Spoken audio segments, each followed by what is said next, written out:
Assalamualaikum warahmatullahi wabarakatuh. Waalaikumsalam warahmatullahi wabarakatuh. Terima kasih Bapak Ibu guru dan lain yang karyawan serta warga SMA Negeri 1 Losari. Terima kasih atas waktunya untuk saya dapat memaparkan budaya positif yang saya dapatkan pada program calon guru penggerak. Terima kasih yang terhormat kepada Ibu Istiana Herawati SSMPD selaku Kepala Sekolah SMA Negeri 1 Losari. Terima kasih juga kepada para waka SMA Negeri 1 Losari, staf TU, Kepala Staf TU Bapak Kasori. Terima kasih atas waktunya. Tidak lupa juga terima kasih yang sebanyak-banyaknya kepada Bapak dan Ibu guru SMA Negeri 1 Losari. Kali ini saya akan memaparkan budaya positif yang saya dapatkan dari pelatihan calon guru penggerak. Yang pertama yaitu agenda tadi yang pembukaan, lalu kompetensi lulusan, lalu capaian umum dan capaian khusus, lalu pemahaman inti. Pemahaman inti ini nanti saya jabarkan beberapa dari budaya positif tersebut. Lalu ada eksplorasi konsep dan yang terakhir yaitu refleksi. Kita mulai saja Bapak dan Ibu guru semuanya. Kompetensi lulusan dari modul 1.4 pada LMS calon guru penggerak, yaitu guru memahami pentingnya mengetahui kebutuhan belajar dan lingkungan yang memfasilitasi seluruh individu di sekolah agar dapat meningkatkan kompetensinya secara aman dan nyaman. Lalu yang kedua, guru mampu menggerakkan komunitas sekolah yang bersama-sama mengembangkan dan mewujudkan visi sekolah yang berpihak pada murid dan berlandaskan nilai-nilai kebijakan universal. Ini di mana nilai-nilai kebijakan universalnya nanti dipaparkan dari nilai gotong royong, mandiri, kolaboratif, kreatif dan lain sebagainya. Lalu memahami konsep pendidikan menurut Ki Hajar Dewantara dihubungkan dengan konsep budaya dan lingkungan positif di sekolah yang berpihak pada murid, di mana kita pembelajarannya harus berpihak pada murid. Lalu melakukan evaluasi dan refleksi tentang praktek disiplin dalam pendidikan Indonesia secara umum untuk mendapatkan pemahaman baru mengenai konsep disiplin positif untuk menciptakan murid dengan profil pelajar Pancasila. Jadi kita menciptakan pendidikan itu sesuai dengan profil pelajar Pancasila. Lalu memahami peran sebagai guru untuk membangun budaya positif dengan menerapkan konsep disiplin positif dalam berinteraksi dengan murid, di mana ketika kita sebagai guru itu menerapkan budaya positif di lingkungan sekolah kita, ya. Untuk budaya positifnya itu ada banyak sekali, nanti dipaparkan di pembahasan yang budaya positif ini. Selanjutnya, mendemonstrasikan pemahaman calon guru penggerak konsep budaya positif yang di dalamnya terdapat perubahan paradigma stimulus respon dan teori kontrol. Ada 3 teori motivasi perilaku manusia. Lalu ada motivasi internal dan eksternal. Lalu ada keyakinan kelas, ada hukuman dan penghargaan, ada 5 kebutuhan dasar manusia, lalu ada 5 posisi kontrol guru, ya, dan segitiga restitusi. Lalu menerapkan strategi disiplin positif yang memerdekakan murid untuk menciptakan ekosistem sekolah yang aman dan berpihak pada murid. Jadi lingkungan sekolah kita itu diciptakannya untuk aman dan nyaman terhadap pendidikan yang ada pada sekolah penggerak yang saat ini digadang-gadangkan, atau saat ini kita sudah masuk ke dalam sekolah penggerak angkatan 3. Okay. Lalu menyusun langkah-langkah dan strategi aksi nyata yang efektif dalam mewujudkan kolaborasi dengan seluruh pemangku kepentingan sekolah agar tercipta budaya positif yang dapat mengembangkan karakter murid. Jadi di mana nanti kita akan menumbuh kembangkan karakter murid yang ada pada SMA Negeri 1 Losari. Ini terutama kemarin juga untuk kelas 10 sudah memasuki tes diagnostik membentuk karakternya masing-masing. Lalu bersikap reflektif dan kritis terhadap budaya di sekolah dan senantiasa mengembangkannya sesuai kebutuhan sosial dan emosional murid. Ini bersifat reflektif sama dengan kritis juga. Selanjutnya, nah, ibu bapak, ini salah satu pertanyaan pemantik ya, setuju atau tidak setuju? Yang pertama, hukuman dapat mendisiplinkan anak, setuju atau tidak setuju ibu bapak? Tidak setuju. Oke, terima kasih. Lalu yang kedua, memberikan hukuman dengan hal positif seperti membaca, membersihkan halaman sekolah dapat meningkatkan disiplin anak. Setuju atau tidak setuju ibu bapak? Setuju. Oke, terima kasih. Yang ketiga, memberi penghargaan dapat meningkatkan motivasi belajar anak. Setuju atau tidak setuju? Setuju. Oke, ini beberapa pemahaman tentang bagaimana anak dapat melakukan penghargaan, anak dapat melakukan suatu hukuman yang dilakukan oleh peran dari ibu dan bapak sekalian semuanya. Lalu topik dalam eksplorasi konsep yang pertama tadi disiplin positif dengan nilai-nilai kebijakan universal, lalu teori motivasi hukuman dan penghargaan, lalu keyakinan kelas, kebutuhan dasar manusia dan dunia berkualitas, terus ada 5 posisi kontrol dan ada segitiga restitusi. Pembelajaran pada modul 2.1 yaitu tentang disiplin positif dan nilai-nilai kebijakan universal. Nah, ibu bapak mohon dilihat di depan ada salah satu pertanyaan yang unik ini. Ibu bapak dilihat bagian yang pojok itu ada gambar tangan yang mengepal ya. Tangan yang mengepal itu diibaratkan itu tangan bapak dan ibu ya. Lalu ada yang bagian B itu bagian yang temannya itu nanti akan menghasut, akan menjelaskan, nanti akan menyuap dan lain sebagainya supaya tangan ibu bapak yang ibu bapak miliki ya, inspirasinya coba dikembangkan ketika tangan ibu bapak itu memegang benda yang ibu bapak penting, menurut ibu bapak penting, yang benda yang menurut ibu bapak sayangi, benda yang menurut ibu bapak itu memang punyanya ibu bapak harus diapakan ya. Ketika ada si B ini sebagai temannya ya, dia dengan berbagai cara membujuknya, merayunya dan lain sebagainya. Apa yang terjadi? Apa yang akan ibu bapak lakukan? Ada yang mau memaparkannya? Silakan. Saya kasih waktu 1 menit. Bayangkan ketika tangan ibu bapak itu memegang sesuatu digenggam sangat erat.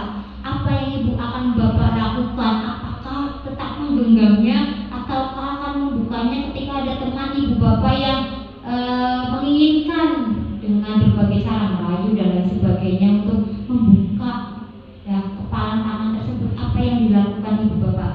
Oke, sudah siap? Ada yang mau memaparkannya? Ya, silakan Bu Zui.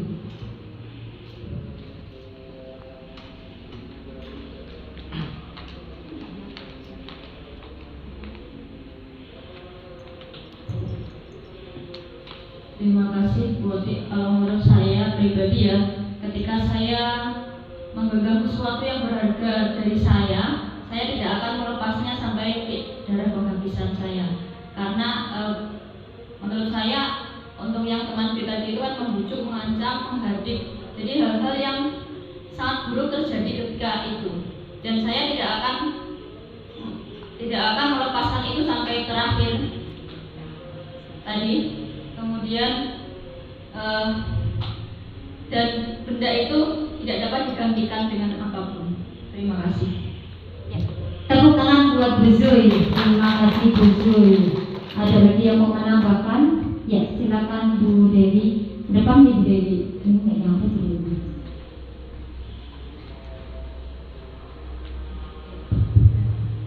Terima kasih Bu Oti. Mungkin ini pemahaman saya, mudah-mudahan bisa diterima.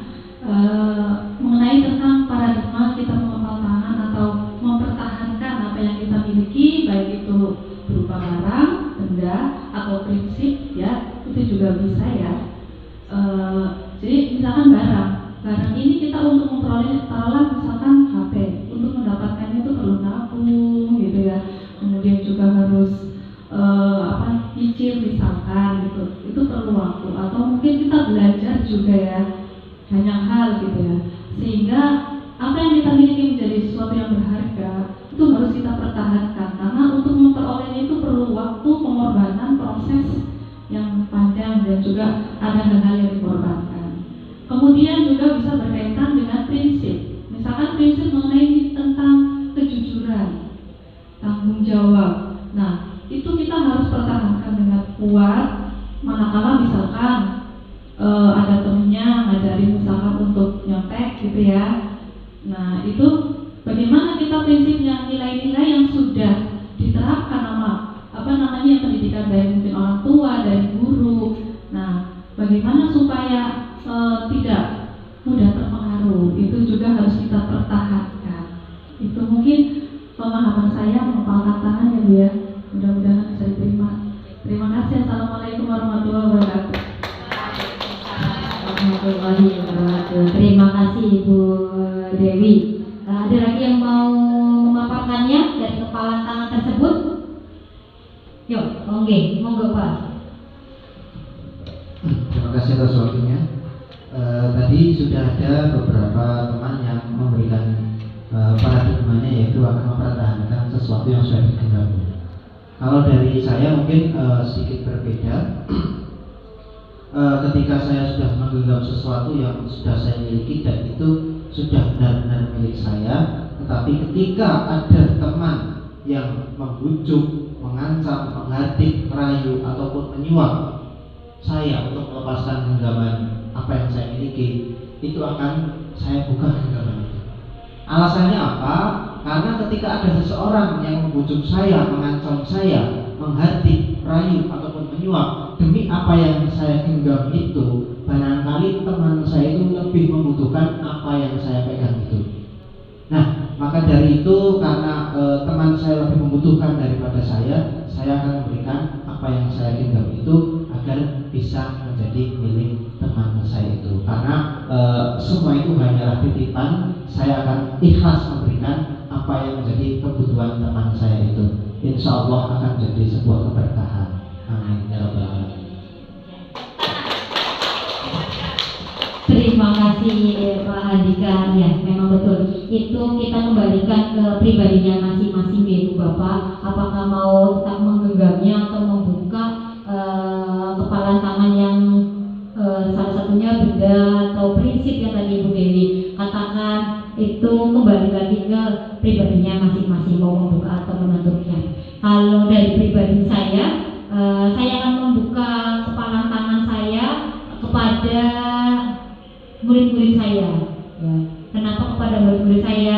Karena ya salah satunya contoh yang real saja. Ketika saya memiliki keterampilan, salah satunya contoh yang sudah saya dapatkan di calon guru penggerak ini, keterampilan dalam salah satu segitiga restitusi. Jadi ketika saya mendapatkan ilmu itu yang sudah saya dapatkan saya genggam, tetapi saya akan juga kembali kepada ibu bapak untuk memahami apa yang sudah saya dapatkan itu, ya, memberikan seluas-luasnya pemahaman tentang yang tadi saya katakan segitiga restitusi itu. Di mana segitiga restitusi itu kita sebagai guru itu kebanyakan kita salah satunya menghukum anak nih Bapak Ibu.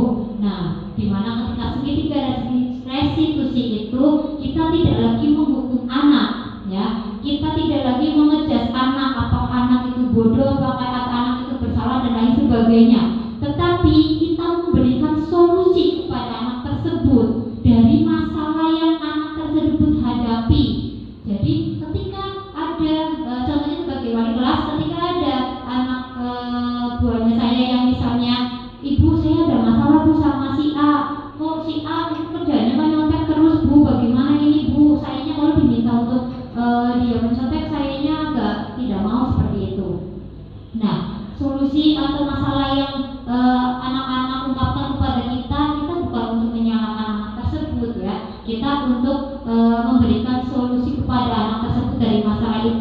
kemungkinan atau kita dengarkan lalu kita kembalikan lagi kepada anak tersebut. Enaknya bagaimana ya nak? Enaknya seperti apa? Apakah ketika kamu melihat teman kamu untuk mencontek kepada kamu, bagaimana ketika kamu bisa menjadikan anak tersebut itu pintarnya sama dengan kamu, atau kamu mengeksplorasi materi atau pemikiran yang kamu dapatkan kamu tularkan kepada anak-anak kamu atau kepada teman-teman kamu. Nah, itu salah satu dari segitiga restitusi. Jadi apa yang kita dapatkan, kalau saya pribadi saya akan membukanya dengan lapang hati untuk menyebarluaskan hal-hal positif yang saya dapatkan di pelatihan calon guru penggerak ini. Selanjutnya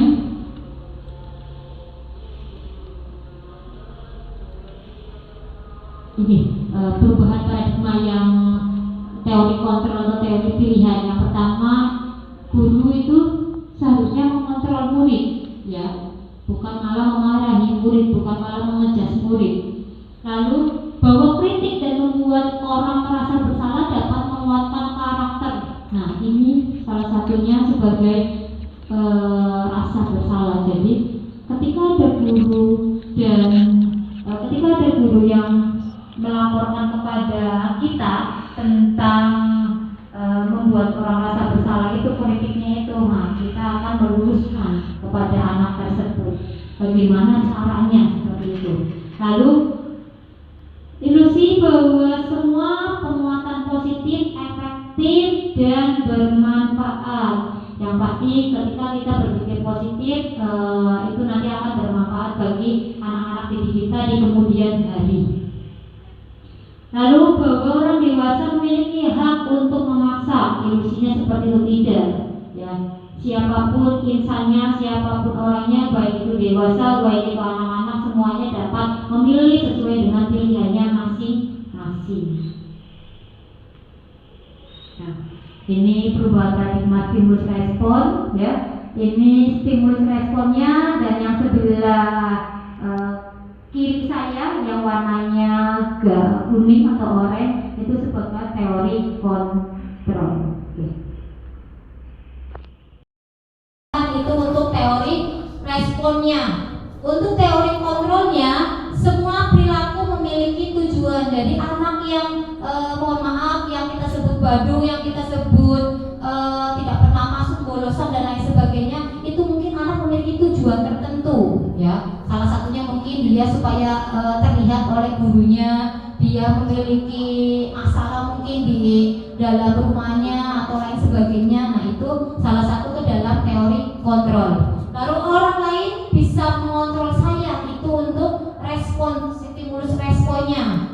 Kalau stimulus responnya, kontrolnya itu hanya Anda yang bisa mengontrol diri Anda. Apakah Anda mau mengembangkan dirinya, contohnya seperti itu, atau Anda akan stand di situ. Nah, itu salah satu dari teori kontrol tersebut. Jika Anda tidak mau berubah, ya berarti Anda mendapatkan stimulus respon bahwa Anda memang tidak mau berubah dan stand di situ saja. Lalu saya bisa mengontrol orang lain. Anda tidak bisa mengontrol orang lain. Orang lain itu berarti ada pada diri kalian masing-masing, bahwa yang memang yang tadi di atas yang hanya bisa mengontrol adalah diri Anda, bukan orang lain. Pemaksaan ada pada saat bujukan gagal. Ini yang biasa dilakukan, terutama juga saya ini pernah melakukan dan mungkin selalu melakukan hal seperti itu. Contohnya ketika siswa tidak mengerjakan tugas. Nah, itu salah satu contohnya. Biasanya saya memaksakan untuk siswa saya untuk cepetan mengerjakan tugas. Kalau tidak nanti ibu hukum, kalau tidak nanti kamu berdiri sepanjang pembelajaran ibu. Itu salah satu dari stimulus respon. Tetapi teori kontrolnya itu kolaborasi dan konsensus menciptakan pilihan-pilihan baru. Pilihan-pilihan barunya yang dimunculkan. Salah satu contohnya tadi, bukan merasa menghukum anak tersebut, tetapi memilih anak dengan situasi-situasi yang berbeda. Salah satu contohnya, mengapa nak kamu tidak mengerjakan tugas yang ibu berikan? Apa alasannya? Mengapa seperti itu? Kayak gitu. Nah, itu salah satu sebagai teori kontrolnya. Model berpikir menang atau kalah. Ya, biasanya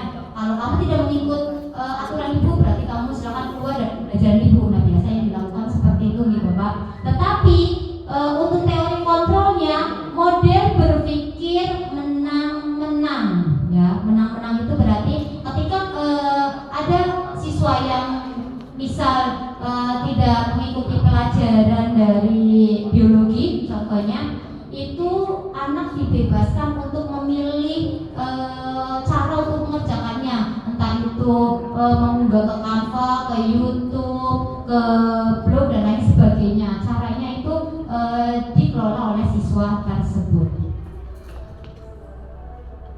Nah, ini salah satu dari disiplin positif, teori kontrol atau teori pilihan, di mana ada banyak sekali teori-teori di situ. Yang pertama motivasi, kita harus memotivasi anak. Yang kedua nilai-nilai kebijakan yang universal, nilai-nilai yang harus kita tanamkan kepada siswa-siswi kita. Lalu ketiga restitusi, ini yang baru saya lakukan kemarin di aksi nyata atau segitiga restitusinya untuk memecahkan masalah tersebut. Selanjutnya Ibu. Nah, apakah makna dari disiplin? Disiplin itu artinya belajar, ya. Makna asal dari kata ini berkonotasi dengan disiplin diri dari murid-murid Sosial Plato, lalu disiplin dari membuat orang menggali potensinya menuju sebuah tujuan.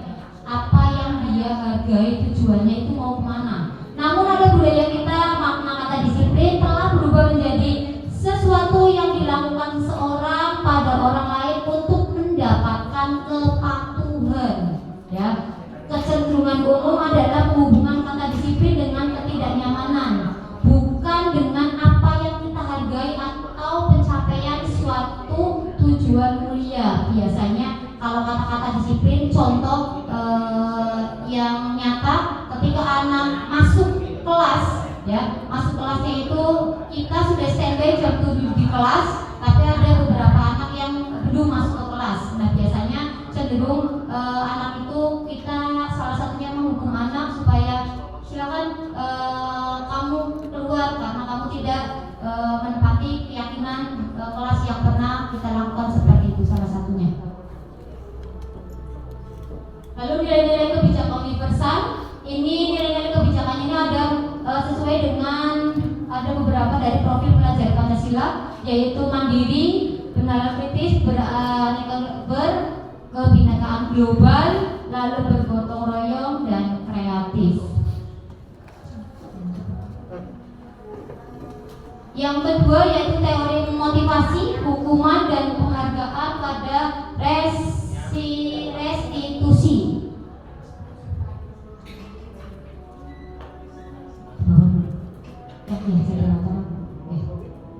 Nah, ini merdeka menurut Ki Hajar Dewantara. Merdeka itu artinya tidak hanya terlepas dari perintah, akan tetapi juga cakap buat memerintah sendiri. Jadi menurut Ki Hajar Dewantara itu merdeka itu bebas apa yang diinginkan dari murid tersebut, sesuai dengan aturan yang murid inginkan, sesuai dengan keinginan yang murid mampu. Itu salah satu dari merdeka menurut Ki Hajar Dewantara. Lanjut Bu.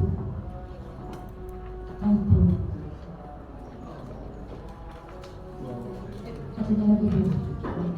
Oke. Ini beberapa contoh, contoh pengakuan atau apresiasi kebijakan. Yang pertama, untuk pembukaan kemarin saya memperhatikan bahwa kamu itu seperti ini, seperti itu ya.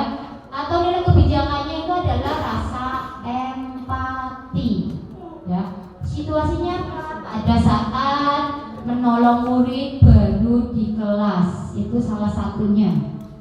Lalu yang kedua, pada saat kamu membantu teman-temanmu di tugas kelompok. Oh, saya berarti itu menghargai karena membantu teman-temannya pada tugas kelompok. Lalu pada saat kamu memungut kertas-kertas yang berserakan di lantai, itu salah satu sebagai rasa tanggung jawab. Jadi anak memiliki rasa tanggung jawab untuk kebersihan kelas atau kebersihan dari sekolahnya. Nah, ibu-ibu, ini saya butuh masukan atau butuh jawaban dari Bapak dan Ibu semuanya. Ini salah satu hukuman atau salah satu konsekuensi Jadi Bapak Ibu, kalau hukuman berarti kita selalu menghukum, kalau konsekuensi berarti ada tahapan-tahapannya untuk anak memberikan motivasi tetapi bukan menghukum anak tersebut. Bapak Ibu semuanya, yang pertama mencatat 100 kali di dalam buku kalimat saya tidak akan terlambat lagi karena terlambat ke sekolah. Apakah itu termasuk hukuman atau konsekuensi Bapak Ibu? Hukuman. Lari mengelilingi lapangan basket 2 kali karena terlambat hadir di sekolah, hukuman atau konsekuensi Bapak Ibu? Hukuman. Murid diminta untuk push up 15 kali karena tidak menggunakan masker ke sekolah, hukuman atau konsekuensi Bapak Ibu? Hukuman. Menggantikan kertas tugas teman karena telah dicoret-coret termasuk ke dalam konsekuensi. Wah, luar biasa ini. Membersihkan tumpahan air di meja tulis karena tersenggol pada saat belajar termasuk ke dalam konsekuensi. Luar biasa. Murid disuruh untuk tidak mengenakan sepatu seharian di sekolah karena tidak mengenakan sepatu hitam termasuk ke dalam hukuman. Lari mengelilingi lapangan basket 2 kali karena terlambat 10 menit untuk pelajaran PJOK. Apa Bu? Konsekuensi. Coba Bu Monik, alasannya Bu Monik dari penjabaran yang tadi antara hukuman dengan konsekuensi. Itu kan kalau kalimat yang terakhir ya, lari mengelilingi lapangan basket. Kebetulan pada saat jam pertama kan PJOK, jadi tidak salah dong sudah terlambat kemudian mempraktekkannya, pemanasan dulu lah intinya. Jadi konsekuensinya karena dia terlambat ya konsekuensinya harus lari mengelilingi lapangan. Seperti itu menurut saya sebutin. Terima kasih. Terima kasih banyak, tepuk tangan buat Bu Monik. Iya, kalau hukuman berarti kita lebih ke mengejas anak untuk dihukum ya Bapak Ibu. Tapi kalau konsekuensi karena yang tadi dilakukan ketika lari ke lapangan, itu pelajarannya PJOK, berarti itu termasuk ke dalam konsekuensi pembelajaran ketika pembelajarannya sesuai dengan pelajaran yang dilakukan oleh anak tersebut. Nah itu hukuman lalu menggantikan konsekuensi. Ya betul semua. Tepuk tangan buat Bapak dan Ibu semuanya juga. Selanjutnya, nah tadi sudah konsekuensi sudah dipaparkan. Terus, nah ya terima kasih itu. Yang selanjutnya yaitu restitusi. Apa sih restitusi? Restitusi adalah proses menciptakan kondisi bagi murid untuk memperbaiki kesalahan mereka. Menciptakan kondisi murid untuk memperbaiki kesalahan mereka, itu restitusi ya. Sehingga mereka bisa kembali pada kelompok mereka dengan karakter yang lebih kuat, lebih baik ya. Restitusi juga merupakan proses kolaboratif yang mengajarkan murid untuk mencari solusi untuk masalahnya mereka. Jadi mencari sendiri solusi yang mereka hadapi, masalah yang mereka hadapi, dan membantu murid berpikir tentang orang seperti apa yang mereka inginkan menjadi tujuan mulia itu, dan bagaimana mereka harus memperlakukan orang lain. Itu yang disebut dengan restitusi. Selanjutnya, nah ini ada 9 ciri-ciri restitusi ya. Yang pertama, bukan menebus kesalahan, memperbaiki hubungan, lalu bukannya paksaan, lalu menuntut untuk melihat ke dalam dirinya, lalu mencari kebutuhan dasar yang mendasari tindakannya, lalu restitusi fokus pada karakter bukan tindakan, lalu fokus pada solusi, lalu mengembalikan murid yang berbuat salah pada kelompoknya. Jadi nanti murid ini masalah yang mereka hadapi itu dikembalikan lagi ke mereka dalam menyelesaikan solusi dari masalah yang mereka hadapi tersebut. Ya, ini keyakinan kelas. Ini juga saya baru dapatkan ketika masuk ke pendidikan calon guru penggerak. Mungkin Bapak dan Ibu sebelumnya juga sudah pernah melakukan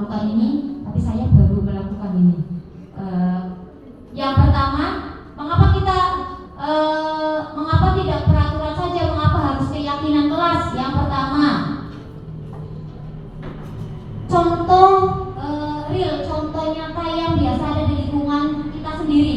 Mengapa kita memakai peraturan harus memakai helm bila mengendarai kendaraan roda 2? Ya. Mengapa kita memiliki peraturan 3M menggunakan masker, mencuci tangan, menjaga jarak, ya? Lalu mengapa kita memiliki peraturan harus datang tepat waktu pada saat mengikuti pelatihan? Nah, itu semuanya salah satu dari peraturan, ya, bukan keyakinan. Kalau peraturan berarti adanya sedikit paksaan kepada murid-murid, tetapi kalau keyakinan itu atas dasar keinginan mereka sendiri, atas dasar keyakinan mereka sendiri, kesepakatan yang ada pada kelas tersebut.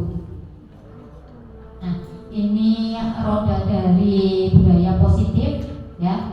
Yang pertama ada peraturan kelas, keyakinan kelas, lalu menuju ke lingkungan positif dan akan menjadi budaya positif yang ada pada SMA kita ini.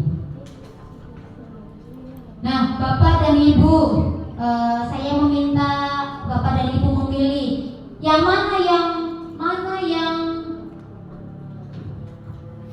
mana yang merupakan keyakinan kelas, yang hijau atau yang putih. Bapak Ibu, yang keyakinan kelas yang mana ya? Yang hijau atau yang putih?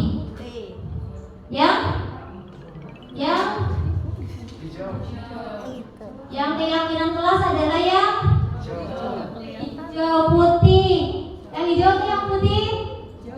Pak Mister, coba Pak Mister, yang hijau atau yang putih Pak Mister?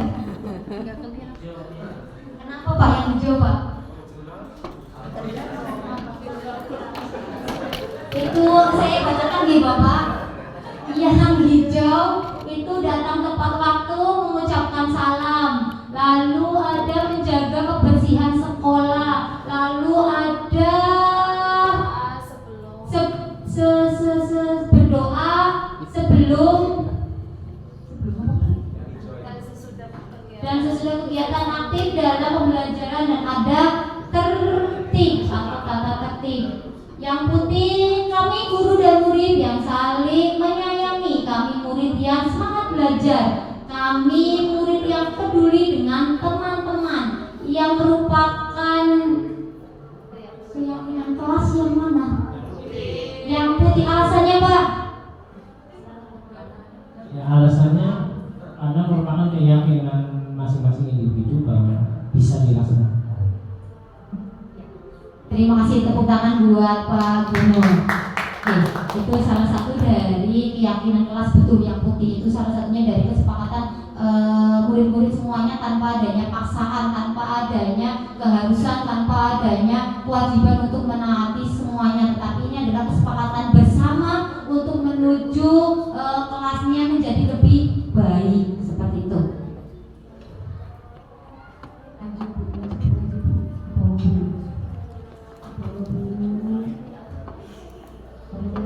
Nah, oke, sip. Nah, Bapak Ibu, seperti yang tadi, ya, sama dengan yang hukuman dan konsekuensi ini juga sama. Keyakinan kelas yang seperti apa yang ada pada tabel berikut, bahwa keyakinan kelas itu ada banyak ya, ada tanggung jawab, disiplin, lalu ada menghormati, menyayangi, dan lain sebagainya. Coba Bapak Ibu perhatikan di nomor 1. Selalu kembalikan buku ke tempatnya, termasuk ke dalam keyakinan kelas apa ya Bapak Ibu? Bertanggung jawab. Betul. Dilarang mengganggu orang lain, termasuk ke dalam keyakinan kelas. Iya, menghormati orang lain atau menyayangi orang lain. Hadir di sekolah 15 menit sebelum pembelajaran dimulai. Disiplin. Dilarang melakukan kekerasan. Keselamatan. Dilarang menggunakan narkoba. Kesehatan, bergantian atau menunggu giliran. Menghormati orang lain boleh. Bersabar boleh. Menggunakan masker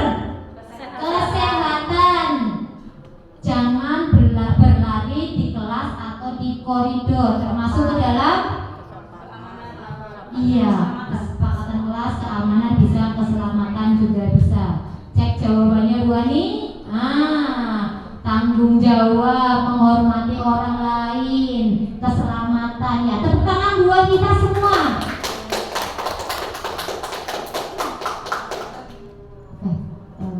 Selanjutnya ini kebutuhan dasar manusia dan dunia yang berkualitas. Ya, kebutuhan dasar manusia itu ada 5 Bapak Ibu. Yang pertama yaitu kasih sayang dan rasa diterima, lalu kepuasan, lalu kebebasan, kesenangan dan bertahan hidup. Ini kebutuhan dasar manusia. Jadi manusia itu memiliki keinginan untuk bertahan hidup, ya. Lalu kesenangan, rasa kasih sayang dan rasa diterima terhadap orang lain, lalu kesenangan, penguasaan serta bertahan hidup.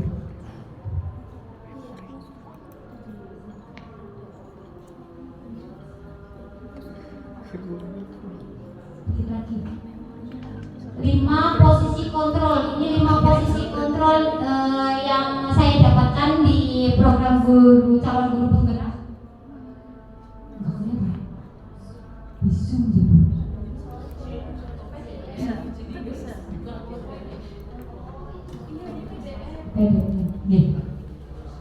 5 posisi kontrol.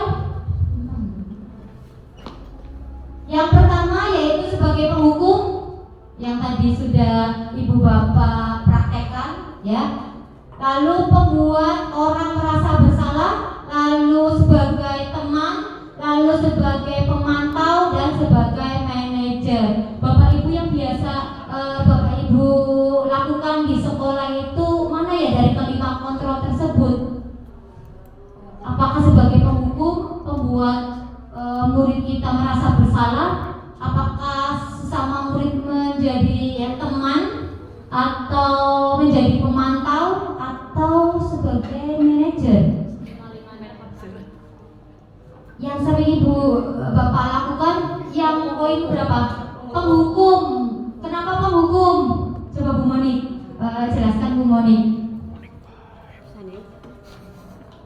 Kenapa sebagai penghukum Bu Moni? Ya, kalau saya ya Bu, biasanya memangnya sebagai penghukum. Misalkan siswa tidak mengerjakan PR atau tidak mengerjakan PR ya, misalkan bersihkan WC apa gitu ya. Jadi memang kebanyakan untuk saya pribadi ya Bu, posisinya ada di penghukum. Itu entah untuk yang lainnya barangkali berbeda. Terima kasih Bu Moni. Itu salah satu dari pemaparan Bu Moni pada saat pembelajaran atau pada saat mengajar itu lebih ke penghukum gitu. Di sini ketika penghukum ya memang berarti selalu ketika ada anak yang bersalah ya kita hukum dengan berbagai cara yang kita lakukan.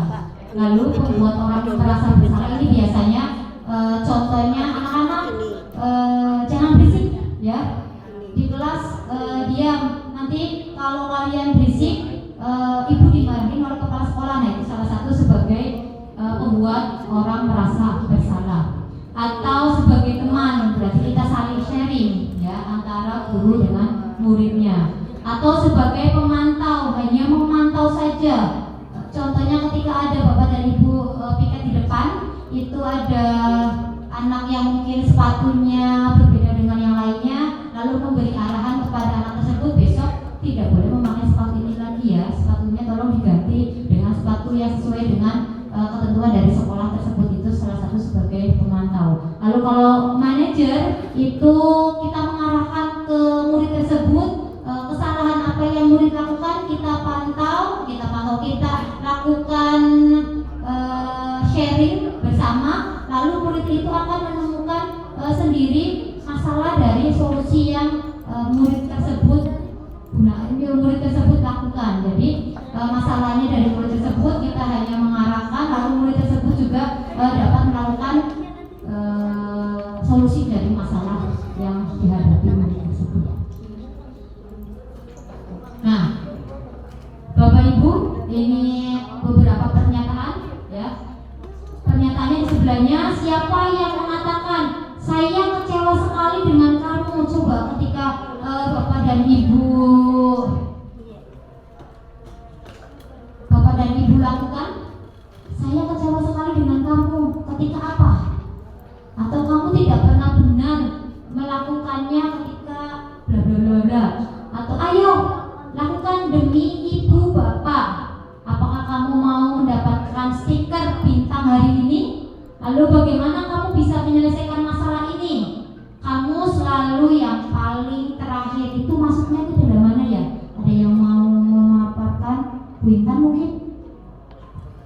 Bu Ais.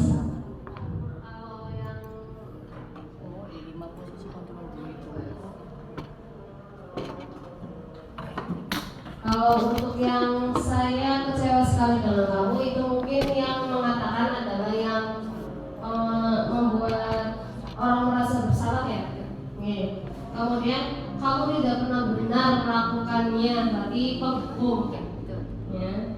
Kemudian ayolah lakukan demi ibu bapak, itu mungkin sebagai teman. Kemudian yang keempat, apakah kamu mau mendapatkan stiker bintang hari ini? Berarti itu apa? Pemantau ya, sebagai pemantau. Kemudian yang kelima, bagaimana kamu bisa menyelesaikan masalah ini? Manajer. Dan yang terakhir, kamu selalu yang paling terakhir, berarti penghukum. Ya, terima kasih. Tepuk tangan buat Bu Ais.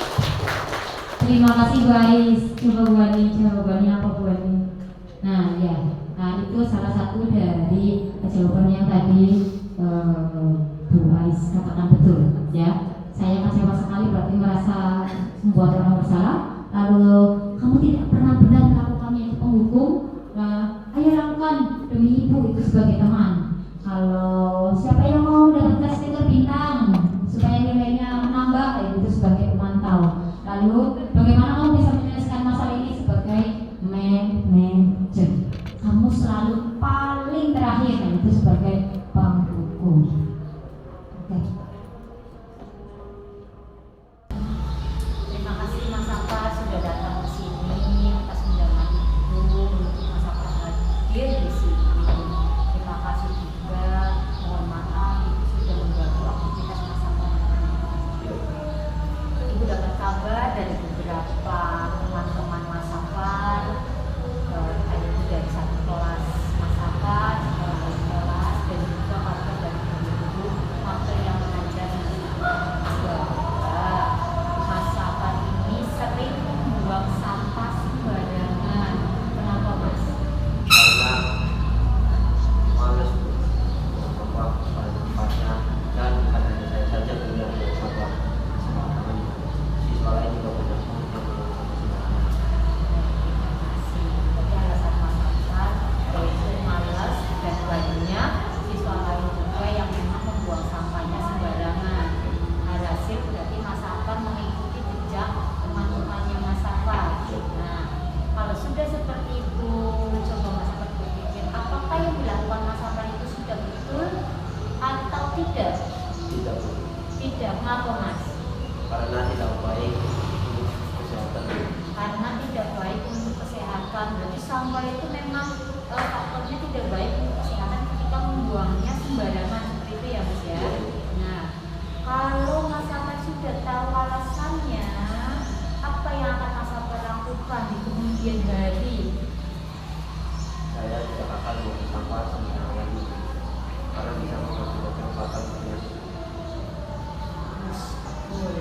Bahwa tidak mau membuang sampah sembarangan lagi ya Mas, karena di sekolah sini juga sudah menyediakan tempat sampah di masing-masing kelas.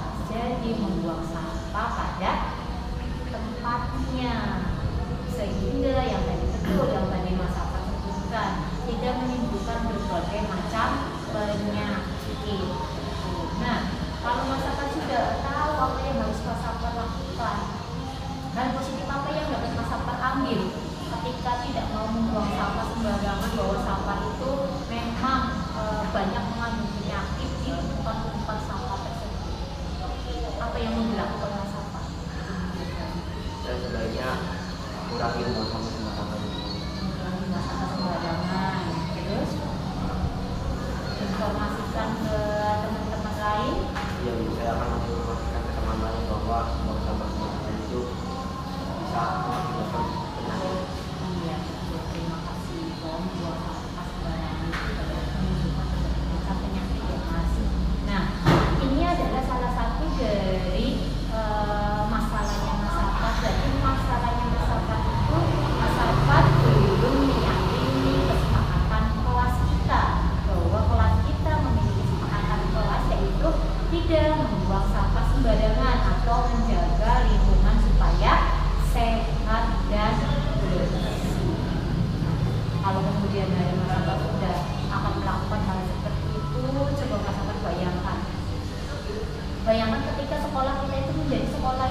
sekolah yang ramah.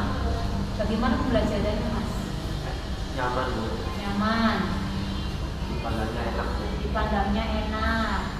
Terus pembelajarannya bagaimana, Mas? Baik Bu. Pembelajarannya baik. Oke, terima kasih. Berarti tadi Mas Abbas sudah mengungkapkan bahwa memang membuang sampah sembarangan itu bukan hal yang positif, itu adalah hal yang negatif yang nantinya akan mencemari lingkungan. Memang pada dasarnya bukan hanya Mas Abbas saja, tapi teman-teman Mas Abbas juga melakukan hal seperti itu.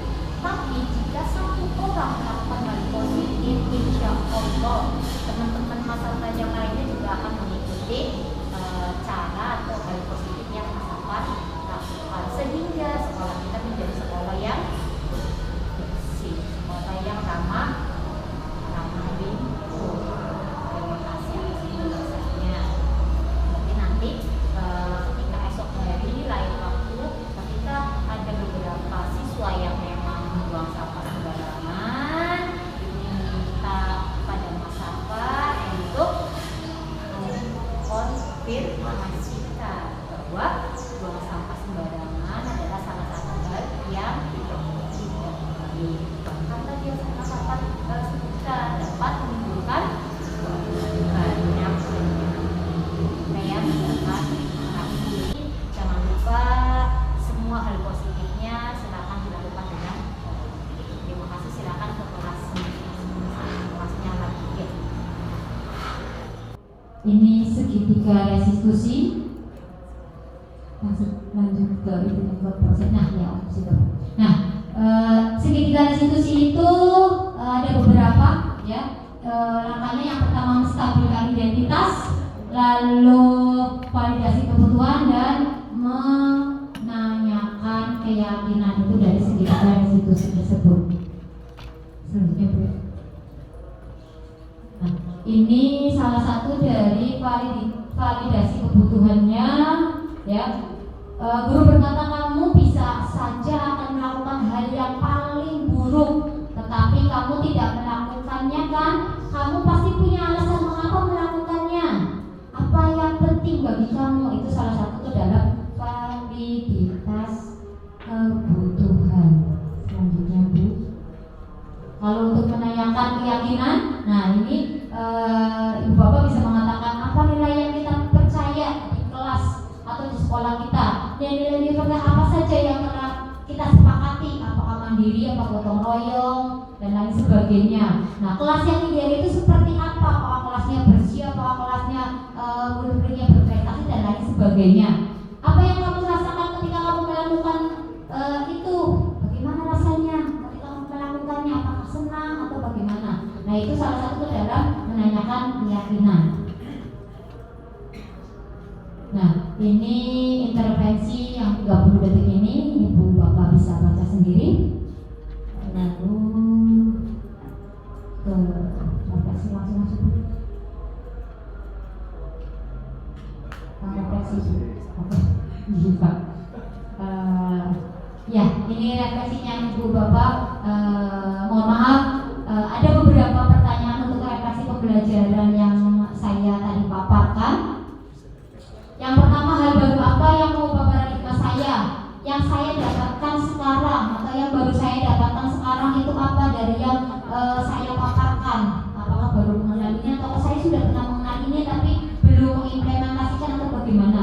Perasaan apa yang muncul selama mengikuti sesi ini khususnya mengenai makna disiplin dan motivasi intrinsik? Ya, perasaannya apakah jenuh dan lain sebagainya silakan diungkapkan. Lalu yang ketiga, peran Among seperti apa yang telah dilakukan selama mengikuti modul ini? Ibu Bapak pernah melakukan apa? Ya, apakah sebagai penghukum, apakah sebagai teman dan lain sebagainya?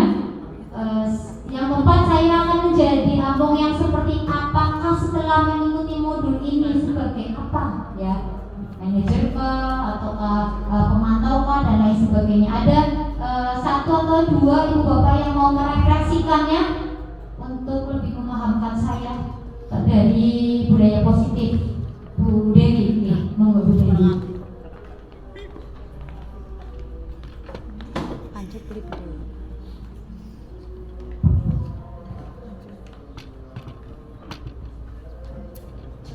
terima kasih Bu Oti. Saya mungkin sedikit menanggapi untuk nomor 1, yaitu hal baru apa yang mengubah paradigma saya yang saya dapatkan. Tadi saya tertarik sekali di sini, yaitu ada materi tentang segitiga restitusi. Ya, di mana segitiga restitusi ini yaitu di mana di sini adalah upaya untuk memecahkan permasalahan. Seperti misalkan permasalahan di kelas, misalkan tentang ketertiban.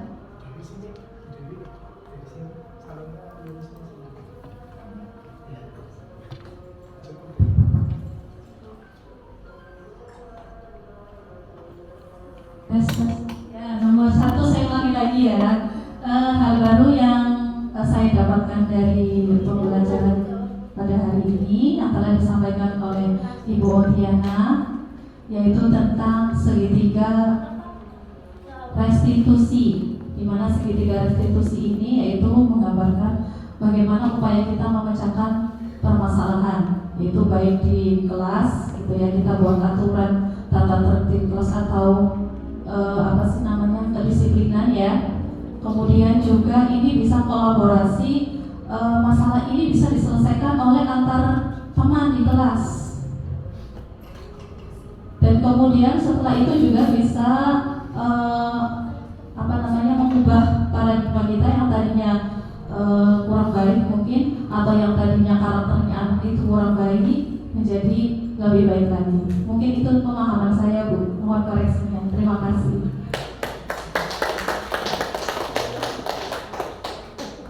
Terima kasih Bu Dewi. Ada satu lagi mau merefleksikannya? Ya, silakan Bu Mami. Ini harus semua ya Bu, 4 refleksi tadi, 4 orang. Untuk yang pertama, hal baru apa yang mengubah paradigma saya atau yang saya dapatkan dari paparan Bu Oti?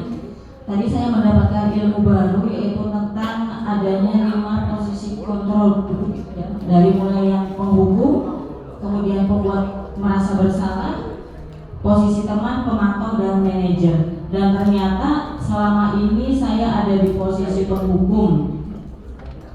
Kemudian untuk yang kedua, perasaan apa yang muncul selama mengikuti sesi ini? Tentunya saya sangat senang, sangat bahagia karena mendapatkan ilmu dan wawasan baru, sehingga menambah pengetahuan saya tentang apa yang dipaparkan oleh Bu Oti tadi. Kemudian yang ketiga, peran Among seperti apa yang saya telah lakukan. Sebetulnya mungkin sudah pernah melakukan semua peran Among, mungkin hanya kadar persentasenya saja yang berbeda Bu. Dan kebanyakan tadi sudah dikatakan bahwa posisi kontrol saya ini ada di posisi penghukum. Dan untuk yang terakhir, saya akan menjadi Among yang seperti apa? Tentunya saya akan menjadi Among yaitu yang sebagai manajer. Jadi di situ saya bisa memanage dan melaksanakan 4 hal-hal yang ada di manajer itu, dari mulai planning, organisasi, terus controlling. Itu menurut saya Bu Oti. Terima kasih. Tepuk tangan buat kita semua. Terima kasih banyak Bapak Ibu atas waktunya. Terima kasih juga untuk semua partisipasinya. Apa daya, ketika tidak ada Bapak Ibu, saya tidak dapat menjadi apa-apa, dan saya tidak bisa dapat berdiri di sini untuk memaparkan hal-hal positif yang mungkin saya dapatkan di pendidikan calon guru penggerak. Terima kasih banyak. Assalamualaikum warahmatullahi wabarakatuh. Terima kasih kepada Ibu Otiana. Ya, sungguh luar biasa Bapak Ibu. Kita menginjak waktu isoman, Bapak Ibu istirahat. Nanti masuk kembali jam berapa Bapak? Nanti masuk kembali jam 1 gitu. Oke. Nanti masuk kembali jam 1 dan sekarang istirahat. Monggo Bapak Ibu dipersilakan untuk isoman karena sebentar lagi akan dilaksanakan sholat Jumat. Begitu